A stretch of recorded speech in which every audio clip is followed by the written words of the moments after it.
This is Manpreet Kaur from Lucknow University, student of M Ed first semester. अगर आज हम बात करें तो आज हम एक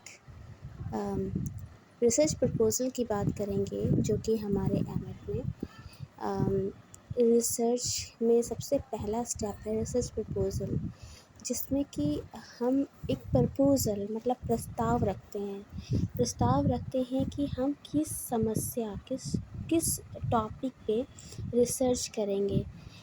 रिसर्च से तो आप पीछे समझते ही होंगे कि रिसर्च का मतलब क्या है। जैसे कि हम किसी भी टॉपिक पे जिस पे भी लोगों ने या रिसर्चर्स ने पहले से कुछ अपने पॉइंट्स दे रखे हों कि ये क्या चीज़ है, इस पे क्या-क्या खामियां हैं, क्या खूबियां हैं। इस तरह से हम उनकी जो साहित्यिक समीक्षाएं होती हैं उनको ऐड करके उसमें जो कमियां होती हैं, या फिर हम ऐसा कह सकते हैं कि टाइम के साथ में जो चेंजेस होते रहते हैं उसके हिसाब से हमारे समाज के लिए क्या सही है, क्या गलत है, किसमें क्या अमेंडमेंट होना चाहिए। हाँ, हम इस चीज़ से अंदाज़ा लगा सकते हैं। जैसे हमारे संविधान में एक पॉइंट आता है संविधान संशोधन का, जिसे हम अमेंडमेंट कहते हैं। तो उसी हिसाब से हम कह सकते हैं कि अगर क्या चेंजेस होने चाहिए टाइम के हिसाब से कि वो नई चीज़ बनी रहे, वो जब भी लोग उसे पढ़ें तो वो पुरानापन ना हो करके एक नई चीज़ निकल के सामने आए, या फिर उसमें नया अपडेट होता रहे। इस तरह से हम लोगों को या फिर आगे जो हमारे सीनियर्स होते हैं, रिसर्चर्स होते हैं, तो उन्हें एक समस्या दी जाती है जिस पे उन्हें या फिर उन्हें समस्या चूज़ करनी होती है। समस्या को चूज़ करने के बाद वो एक प्रपोज़ल रखते हैं एग्ज़ामिनर के सामने, यूनिवर्सिटी के सामने, कि हमें जो है ये टॉपिक है हमारा, और लास्ट में हम इसी पे ही अपनी थीसिस वगैरह लिखेंगे। तो उसमें हम रिसर्च प्रपोज़ल की अगर बात करें तो इसमें ये फ़ाइल मैंने बनाई है, मेरे द्वारा बनाई गई है, जिसमें कि मैंने आईसीटी का विद्यार्थियों के जीवन पर पड़ने वाले प्रभावों का अध्ययन ये टॉपिक लिया है। ये टॉपिक लेने की मुख्य वजह ये थी कि मैंने खुद से देखा कि जब मैंने बीएड किया या एमएड किया या फिर मैं कोई भी पॉइंट में ले लूँ कि मुझे जब भी ज़रूरत पड़ती है तो मैं इस चीज़ का यूज़ करती हूँ, आईसीटी का। और बहुत ही कम आजकल देखा जाए तो लोग ऐसे होंगे जिसने कभी किसी टूल का यूज़ नहीं किया हो या इंटरनेट का यूज़ नहीं किया हो। इंटरनेट तो आज हमारी ज़िंदगी का एक मुख्य विषय बन चुका है। तो देखते हैं, ये फ्रंट पेज है मेरी फ़ाइल का। ये मैं एक लोगो टाइप का दे रखा है इसमें बच्चे का, जो कि मेन बच्चों से ही रिलेटेड मैंने ये पॉइंट रखा है कि छोटे बच्चे जो कि बहुत ही ज़्यादा इन्वॉल्व होने लगे हैं इंटरनेट में। पेरेंट्स भी यही चाहते हैं आजकल कि बच्चे बाहर खेलने जाने की जगह पे वो चाहे उन्हें मोबाइल दे दें या लैपटॉप में या फिर टीवी पे, कुछ भी करते रहें लेकिन घर से बाहर ना निकलें।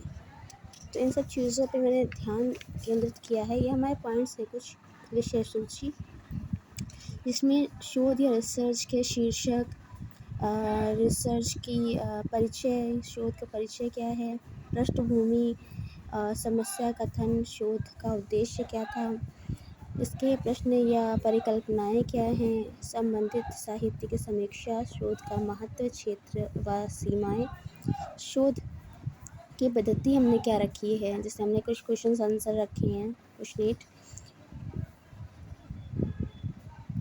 शोध का डिज़ाइन क्या रहेगा, नमूना, उपकरण, डाटा विश्लेषण, मान्यताएं, संदर्भ सूची आदि। ये देखिए,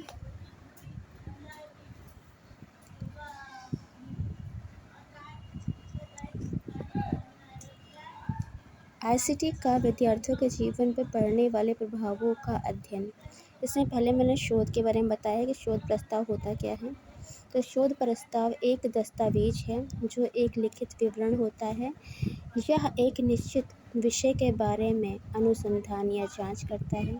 शोध प्रस्ताव से तात्पर्य एक ऐसे प्रस्ताव से है जिसमें शोधकर्ता किसी समस्या का समाधान करने के लिए कार्यविधि कि किस तरह से क्या कार्य करना है, समय कितना समय लगेगा, कितना धन लगेगा आदि का उल्लेख करता है। शोध प्रस्ताव तैयार किए जाते समय यथार्थता लाने के लिए, रियलिटी लाने के लिए सबसे पहले हमें संबंधित विषय पर पहले से मौजूद शोध की समीक्षा करनी होती है जो कि उस विषय के संबंधित होती है।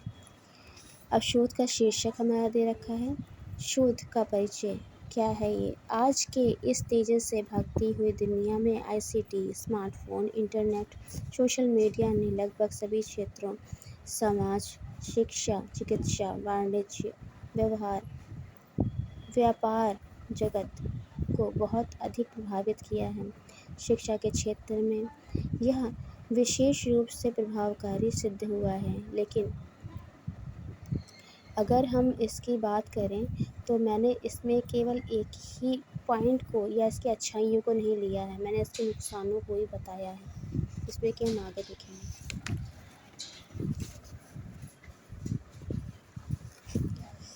छोटे बच्चे जो कि साइबर बुलिंग का शिकार होते हैं, उनके बारे में क्लियर डिटेल्स दे रखी है।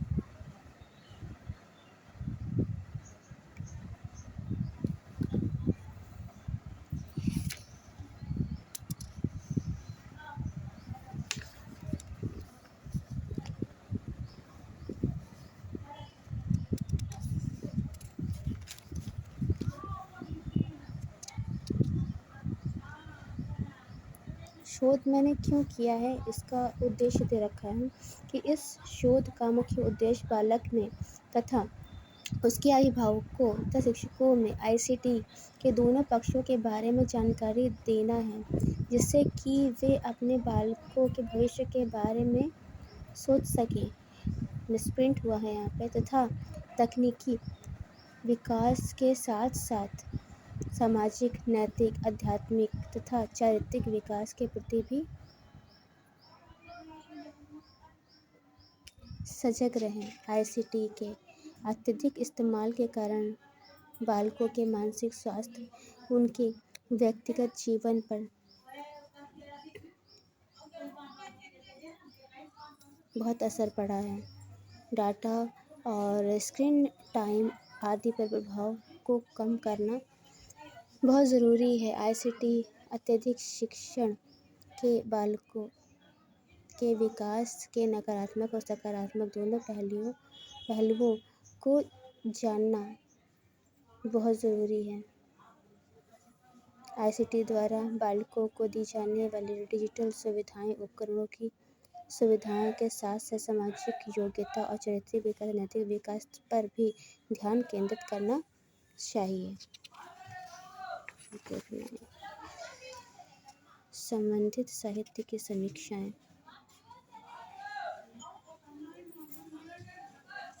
2021, 22, 23, 25 शोध का महत्व।